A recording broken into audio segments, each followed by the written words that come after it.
The capital, the citadel and political centre of ancient Rome. Today's Romans, like their ancestors, still mingle in the Capitoline Square, the Campidoglio. Recently, it was the setting for a very special event. The square's most famous resident had returned and was about to be unveiled. A statue of Emperor Marcus Aurelius was sculpted in the 2nd century AD and was transferred here by Michelangelo in 1538. 16 years ago, the original had to be removed for restoration. On this day, an exact replica was taking its place. Today it's a big day for the city, a great day. Although sad that the square had been bereft of its centrepiece for so long, Romans were concerned that the copy would not do it justice. These fears were allayed. A magnificent bronze Marcus Aurelius dominates the Campidoglio once more. Dire l'inizio della trasformazione della piazza Capitolina. Infatti fu visto da Michelangelo, sentito da Michelangelo come il perno stesso della riprogettazione della piazza. Pope Paul III commissioned Michelangelo to design the Campidoglio. He based the pattern on a trapezium, with Marcus Aurelius as its focus.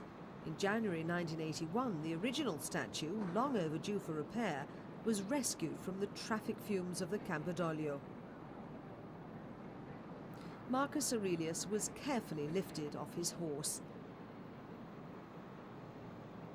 and the two processed on separate trucks through the streets of Rome. For a decade, various attempts were made to restore the statue, but in today's high levels of pollution, it is simply too vulnerable to be positioned outside for any length of time. Other Roman landmarks have suffered the ravages of time too.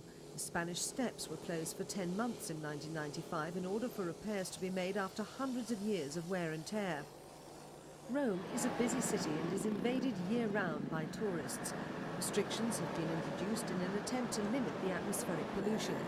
Only cars with special permits are allowed into the historic centre, but this system does not extend to motorbikes, taxis or buses. In the case of Marcus Aurelius, these conservation projects were not enough. Non è stato possibile, almeno nell'immediato, rimetterlo sulla piazza del Campidoglio. E quindi è stato necessario ricoverarlo, almeno temporaneamente, in questo spazio piuttosto angusto, in attesa di una sistemazione migliore. At least here, the only complete bronze statue from the ancient era remains intact. Nel frattempo, però, il vuoto sulla piazza del Campidoglio ha richiesto dei provvedimenti immediati. In order to do justice to the original, a process known as photogrammetry was used, which created a three-dimensional computer graphic of the statue. Eccola qua, vedi? Questa qui non è male. Questo non è male, questo è ottenuto dalle curve di livello.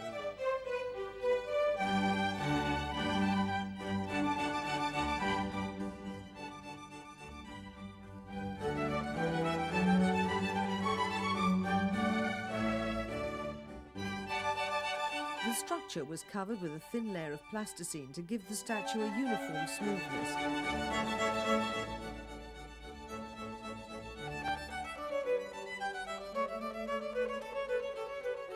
After a bluish silicone jelly was applied, it was then covered with plaster.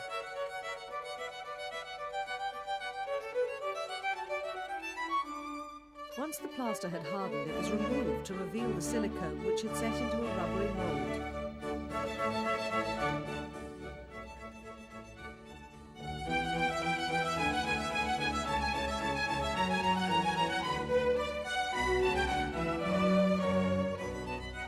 The first model could then be abandoned and the silicone mould replaced in the plaster.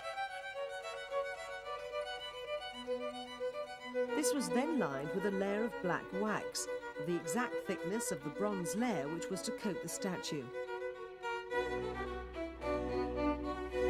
The mould was fitted together and filled with a heat-resistant red plaster known as luto.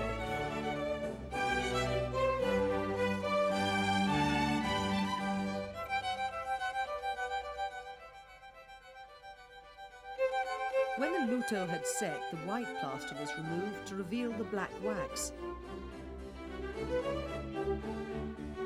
A network of tubes was built around the statue, through which molten bronze could flow.